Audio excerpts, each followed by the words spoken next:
Magandang gabi. Hayaan niyo akong kwentuhan kayo patungo sa mahimbing na pagtulog. Ang Pusang Kartero. Isinulat ni Genaro Gojo Cruz.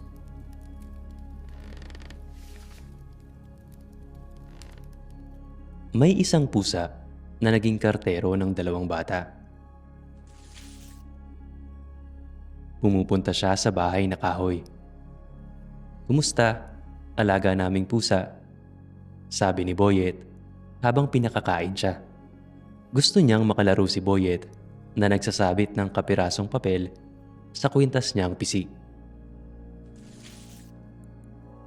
Pumupunta siya sa bahay na bato. Gusto rin niyang makalaro si Nino.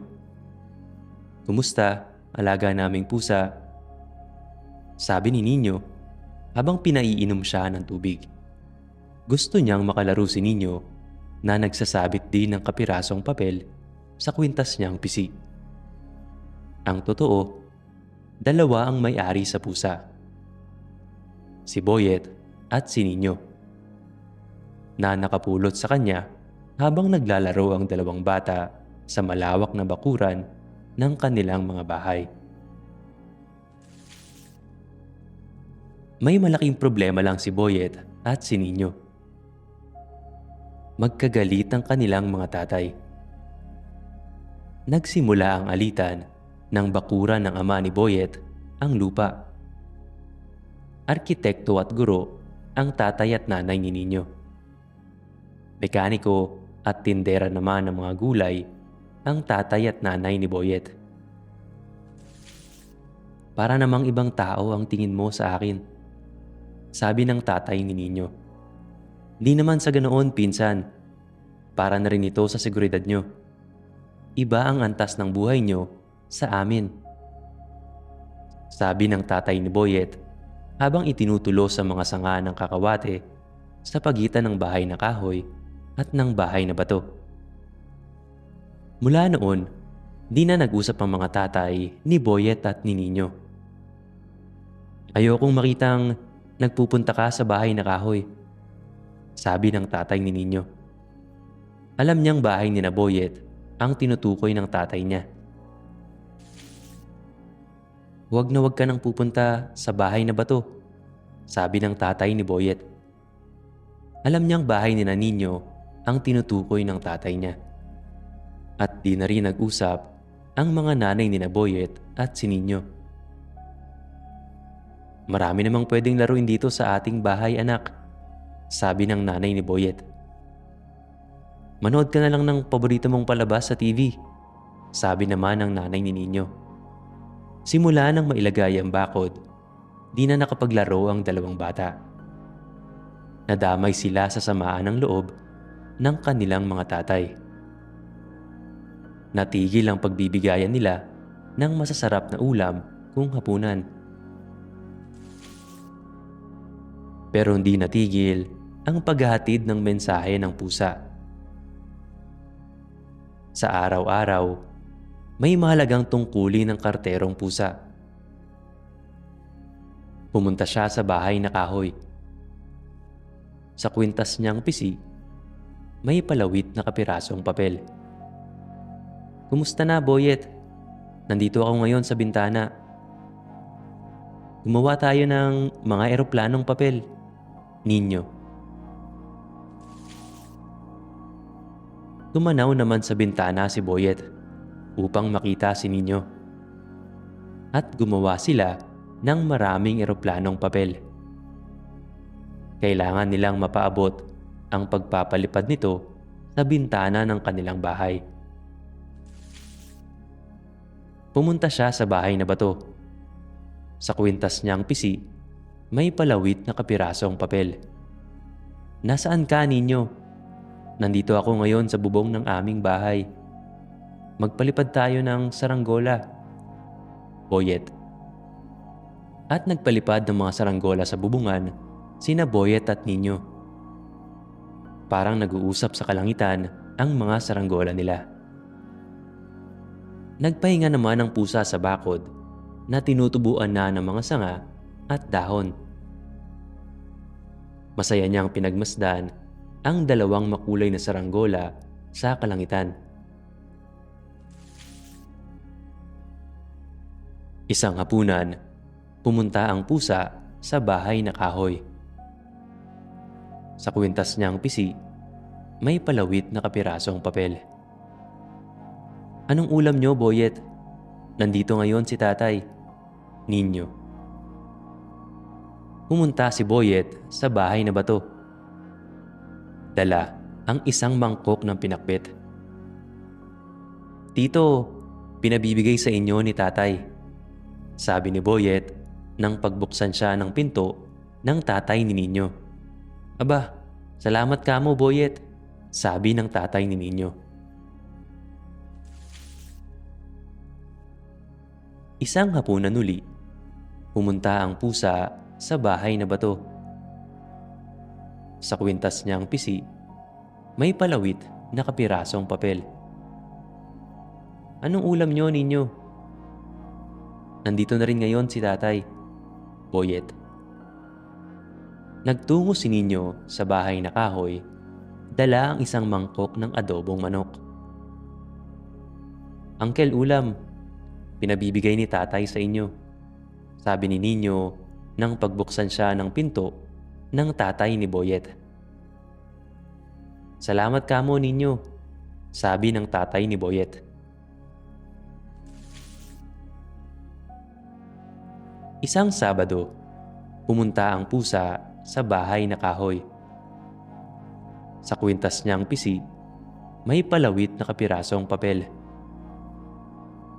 "Boyet, sabihin mo sa tatay mo, sira ang aming kotse. Di kami makapunta sa bayan." Ninyo.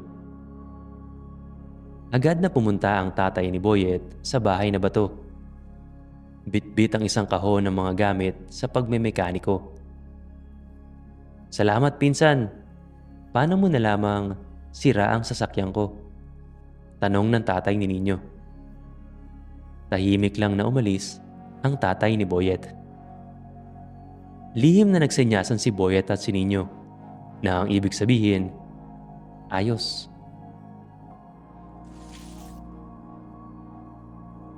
Isang linggo, pumunta ang pusa sa bahay na bato.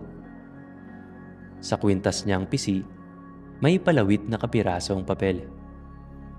"Ninyo, may malaking problema si tatay. Walang masakyan para madala ang mga gulay sa bayan."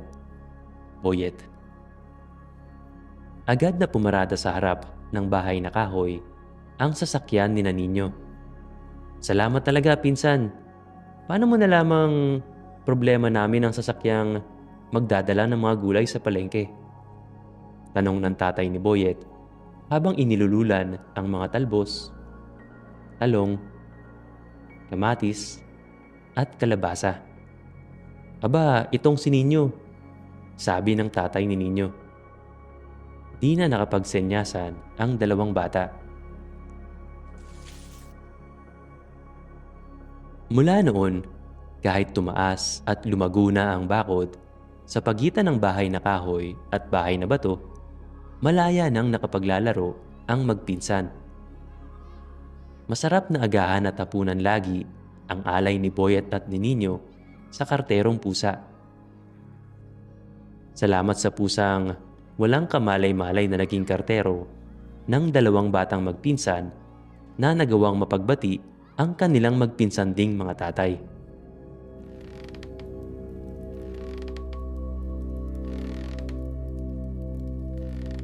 Ang kahon ni Lola. Mahilig mangolekta ng iba't ibang bagay si Lola Nil. Isa siyang duwende at nakatira siya sa isang malaking punso kasama ang kanyang apong si Non. Maraming kwarto sa loob ng punso. Ngunit ngayong hindi na nakatira sa punso ang kanyang mga anak, ang mga kwarto ay naging lagayan na ng mga bagay sa kanyang koleksyon.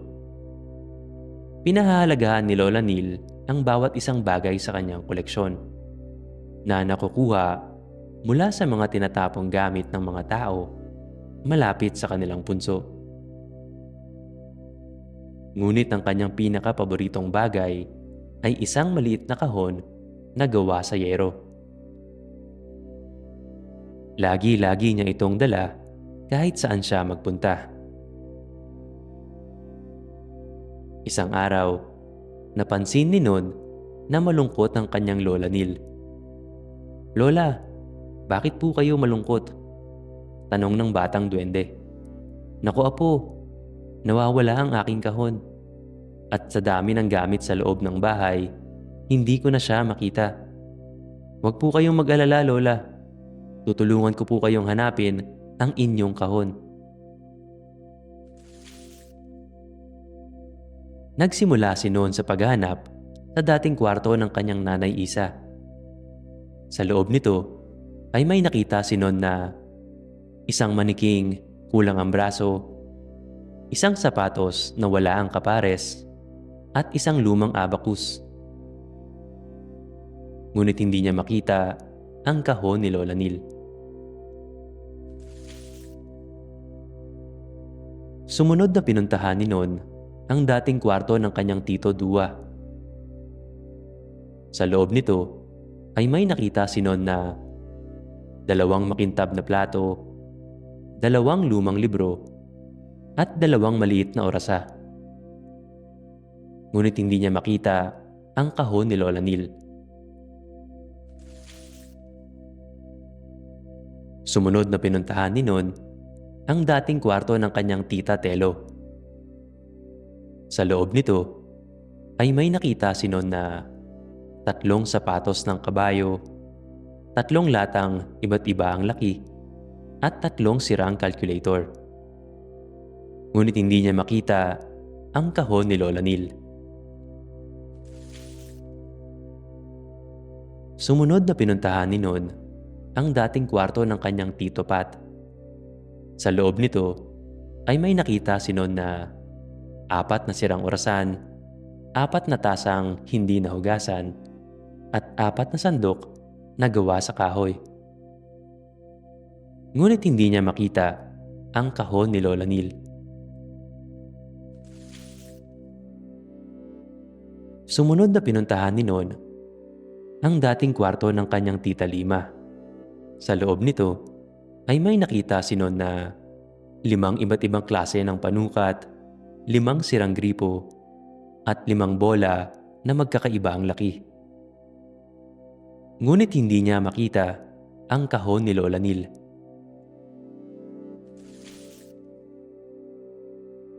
Sumunod na pinuntahan ni Non ang dating kwarto ng kanyang tito Inem. Sa loob nito ay may nakita si Non na 6 na tiket ng loto, 6 na gunting na sira, at 6 na lumang antipara. Ngunit hindi niya makita ang kahon ni Lola Nil.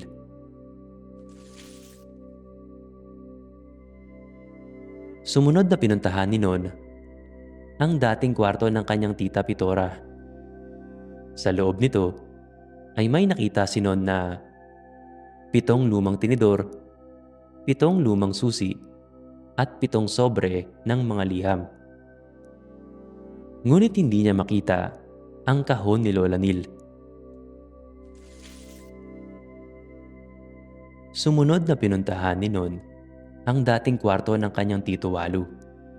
Sa loob nito ay may nakita si Non na 8 hawakan ng aparador, 8 iba't ibang baraha, at 8 sirang suklay.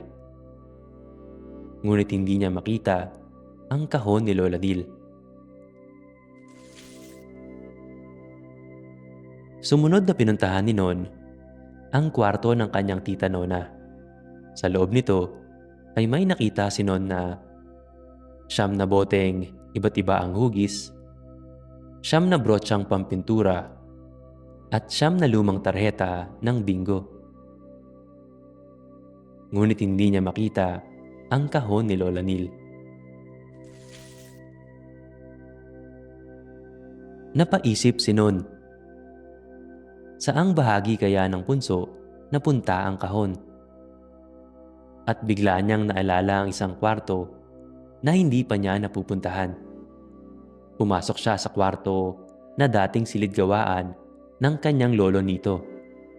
Dito, dating lumalagi ang kanyang lolo at nagbubuo ng kung ano-anong gamit. Hinalughog ni Non ang buong kwarto at pagsilip niya sa ilalim ng mesa, nandoon ang kahon ni Lola Nil.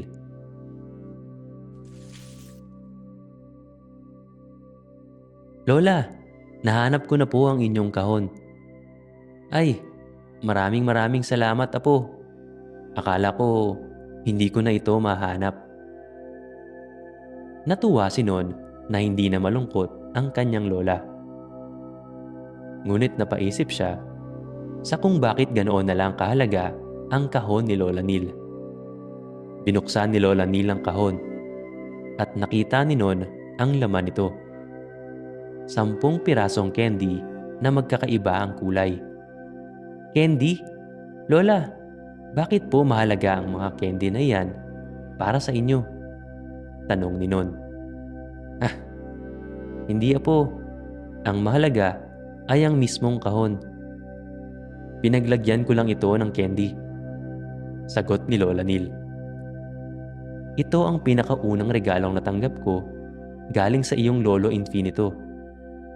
Siya mismo ang may gawa nito, kaya mahalaga ito sa akin. Halika apo, dahil sa nahanap mo ang aking kahon, sa iyo na ang mga kending laman nito."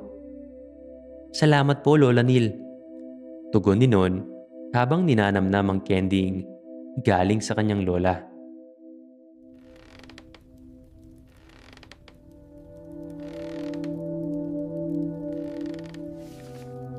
Ang punla ng Aratiles.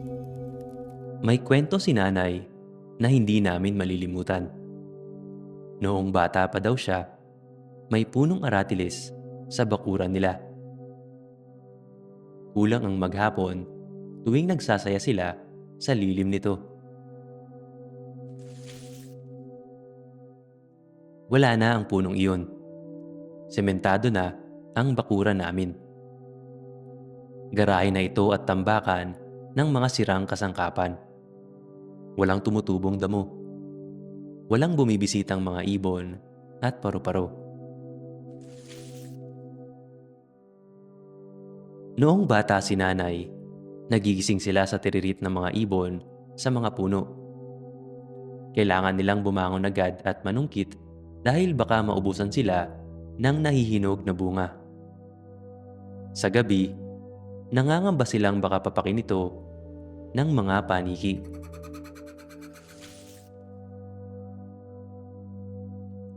Ano kaya ang lasa ng bunga? Kahit mismong salita, hindi na karaniwang dumadaan sa bibig namin. Hindi na rin nababasa sa mga diksyonaryo, tula at aklat. Ang prutas na nakakain ko, gawa sa mga pabrika. Iisa ang lasa at kulay. Delata o nakasupot. Nakababad sa arnibal. Sabi ni Nanay, ito ang paborito niyang prutas dahil bola itong asukal kapag nahihinog na. Hindi mabilang ang napakaliit nitong mga buto. Parang buhanging matamis kapag maingat na pinaputok sa bibig. At kapag naubos na ang laman nitong parang krema, hihipan nila ang balat nito at magkakaroon sila ng munting lobo. Inaakyat ni Nanay at ng mga alaga nilang pusa ang punong iyon. "Kumusta dahon? Kumusta ibon? Kumusta puno?"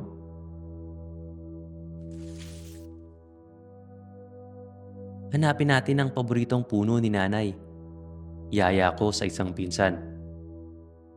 Paulit-ulit naming iginuhit ang puno ayon sa mga kwento ni Nanay. Baka sakaling sumulpot sa natutulog na lupa at magpakita sa amin. Para managinip kami ng matatamis na bunga at maliligayang tiririt, nakinig kami sa mga lumang kantang bumabanggit sa puno. Lagi naming napapanaginipan ang mga bunga ng puno. Mansanas ka ba ng duwende? Tanong ng tarat. Minatamis ka bang luha ng bituin? Pagtataka ng araw.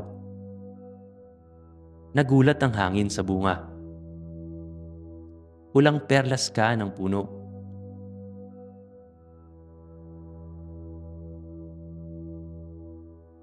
Nilibot namin ang buong bayan, pero wala na kaming makitang puno. Walang pananim, walang damo, walang talahib. Ni huni ng ibon, wala.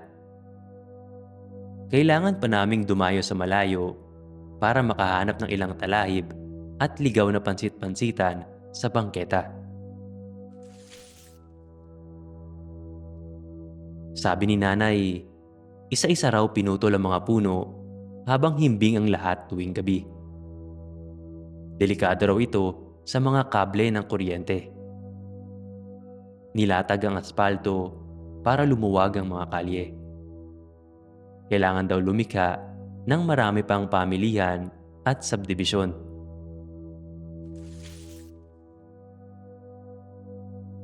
Isang umaga, ginulat ako ng pinsan ko. May nakita akong punla, bulong niya. May sikreto kaming misyon. Ililigtas namin ang munting halaman.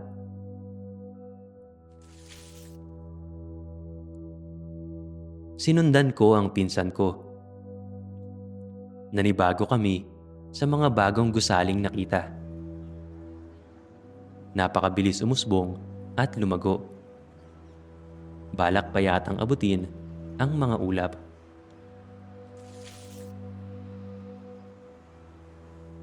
Sa bakuran ng madungis na pabrika, naroon ang punla.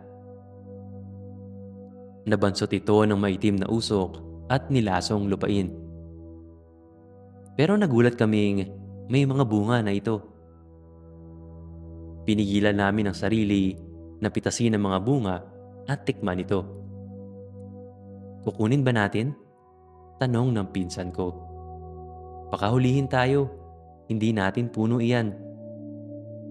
Pero hindi rin sila ang nagtanim, sagot ko.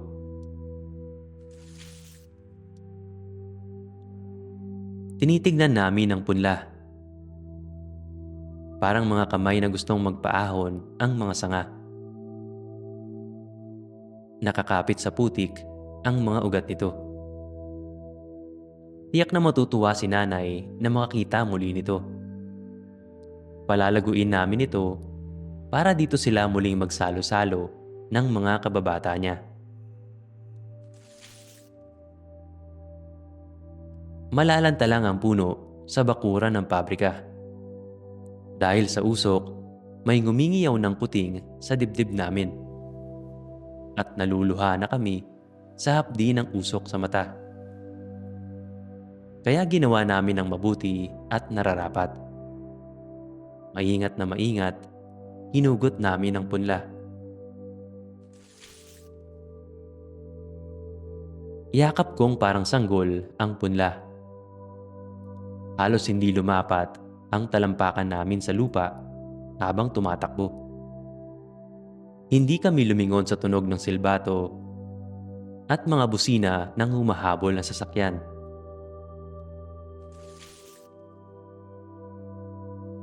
Dinala kami ng mga binti namin sa isang ligtas na sulok. Isang parisukat na santuwaryo. At doon namin muling itananim ang punla. Lumipas ang mga taon. Mas matangkad na sa akin ang iniligtas naming punla. Alam ko na rin ang lasa ng mga bunga nito. Sa lahat ng mga prutas, ito ang paborito ko. Ipinapangako kong matitikman ito ng aking magiging apo. Paminsan-minsan, parang nakikita ko ang batang si nanay. Kinakalong ng matitipunong sanga ng puno. Katabi ng mga tarat, pusa at himbing na mga paniki. May katas ng bunga ang mga labi.